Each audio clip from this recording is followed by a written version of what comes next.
Tonight, measles outbreak spreading across the upstate, a Clemson baseball player in hot water, and a bold proposal looking to buy Greenland. All this right here on Clemson News Now.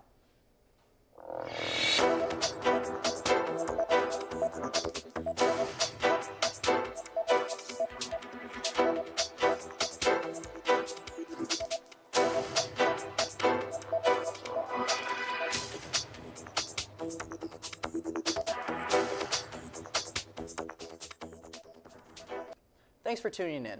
I'm Jackson Cash. And I'm Kate Taylor. Health officials are encouraging precautions as over 600 cases of measles have been identified in South Carolina. The virus is most active in Spartanburg County, with some cases beginning to spread to other states since the beginning of the outbreak in October. Health professionals note that most cases affect unvaccinated school-aged children, with the MMR vaccine being the best protection against the highly contagious virus. Cases have been identified at both Clemson and Anderson University, with dozens of students in quarantine due to public exposure to the virus. In a statement from Clemson University, Student Health Services claims that nearly 98% of the student body has provided proof of immunity, and with the vaccine, individuals are 97% likely to be immune to the disease. Officials encourage anyone who believes they may be infected with measles to contact their health provider virtually to ensure that they can be evaluated without infecting others. Symptoms to watch for in vulnerable populations include fever, rash, cough, runny nose, and red eyes. The South Carolina Department of Public Health will continue to provide timely updates, including possible exposure locations for residents and visitors to the upstate region. On Friday morning around 10 a.m., a video showing a vehicle fully engulfed in flames began circling social media. The video, filmed just outside a campus in the parking lot of the public shopping center, quickly drew attention and prompted major concern among students and local shoppers. Clemson Fire and EMS units, along with Clemson City Police, responded quickly to the scene. They brought the fire under control, extinguishing the blaze before it could spread to any surrounding vehicles or buildings. Fortunately, no injuries were reported, and the cause of the fire remains under investigation, as authorities continue to review the incident. While flames may be out, but the heat is on for Clemson baseball pitcher Ariston Veazey. Veazey has been charged with 2 counts of third-degree assault and battery following an incident in a downtown bar. The incident occurred in the early morning of January 11th at Roar on College Avenue. A bar employee alerted the attention of a nearby police officer, reporting that there was a, quote, patron inside fighting people, and that he himself had been punched. Veazey was taken into custody and cited for public disorderly conduct, as well as unlawful use or fraudulent application for a driver's license, after authorities discovered a fake Georgia's driver's license in his possession.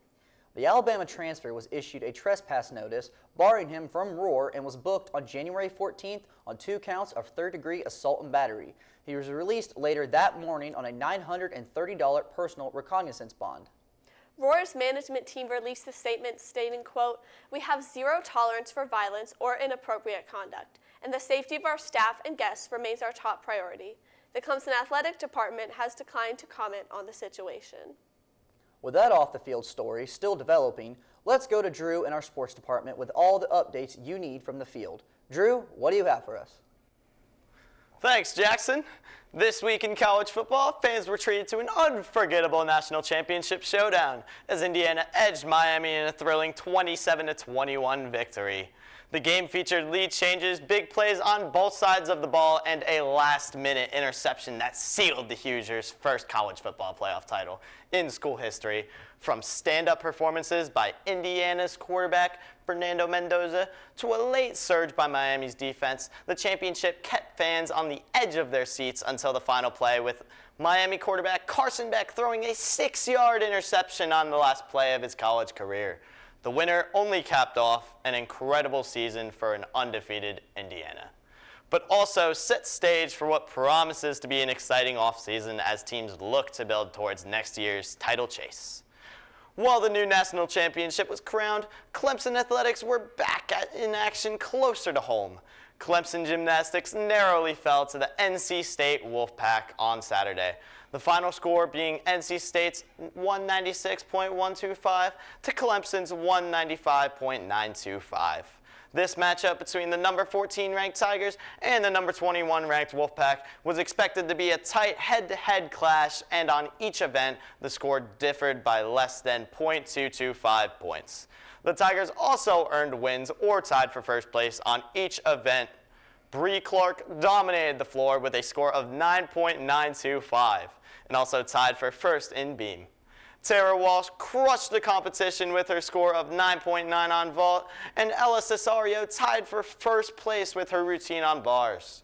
Unfortunately, NC State took the overall victory, leaving the Tigers to prepare for their meet against number 13 Stanford on January 25th. That wasn't the only Wolfpack Tiger showdown that took place this weekend.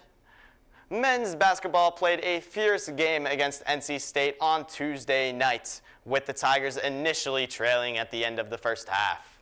After almost 6 minutes where the Clemson Tigers failed to score any points, letting the Wolfpack lead by 11. The Tigers came roaring back, and Carter Welling scored 2 points on free throws to tie up the game with 3 minutes remaining. After a few more points were scored on both sides of the ball, the game was forced into overtime. Although the Tigers put up a strong effort, they were not able to defeat NC State, who won by a score of 80-76. This loss comes after the now ranked number 18 Tigers crushed the Miami Hurricanes on Saturday. Led in scoring by Carter Welling, Justin Porter, and R.J. Godfrey, the Tigers took an early lead, and the Hurricanes could not surge back. The final score was 69-59 and includes some individual accomplishments as well, with Welling earning a season-high 18 points and Dylan Hunter tying his career high of 7 assists. The Tigers will be back in an attempt to earn a win on Saturday against Georgia Tech. The women's basketball team also earned a victory on Sunday against Wake Forest. The Tigers trailed the Deacons until there were 28 seconds left in the second half, when Demira Hines scored on a free throw to tie up the score and push the game into overtime. Mia Moore then scored 2 3-point shots and 4 free throws to win the game for the Tigers. This exciting match was full of small victories as well, with senior Rachel Ross earning a season-high 20 points and Moore earning a Clemson record of 10 points in overtime. The Tigers will be back on the court Thursday against Virginia Tech. That's all I have for you today. Back to you, Jackson. Thanks, Drew. Looking internationally, controversy is rising after President Trump has made remarks regarding Greenland on Sunday evening, as he criticized Norway's decision not to award him the Nobel Peace Prize. Trump claims that he, quote, no longer feels obligated to think purely of peace, and that he plans to occupy Greenland to, quote, increase global security, despite the Netherlands statement claiming that the prize is awarded by a small independent committee rather than the country at large. Trump stated that he believes the prize is determined by the Netherlands, despite the existence of the committee as a whole, believing that his termination of multiple wars should grant him the accolade. Trump also threatens to enforce tariffs on several European countries that oppose the U.S. occupation of Greenland to encourage a favorable agreement for the strategically located real estate. Trump particularly looks to Denmark for a deal regarding Greenland, which has maintained control over the country since the 18th century. Numerous NATO allies voiced their opposition to Trump's ambitions, claiming that the personal agreement should not mix with geopolitics that could likely cause diplomatic destruction.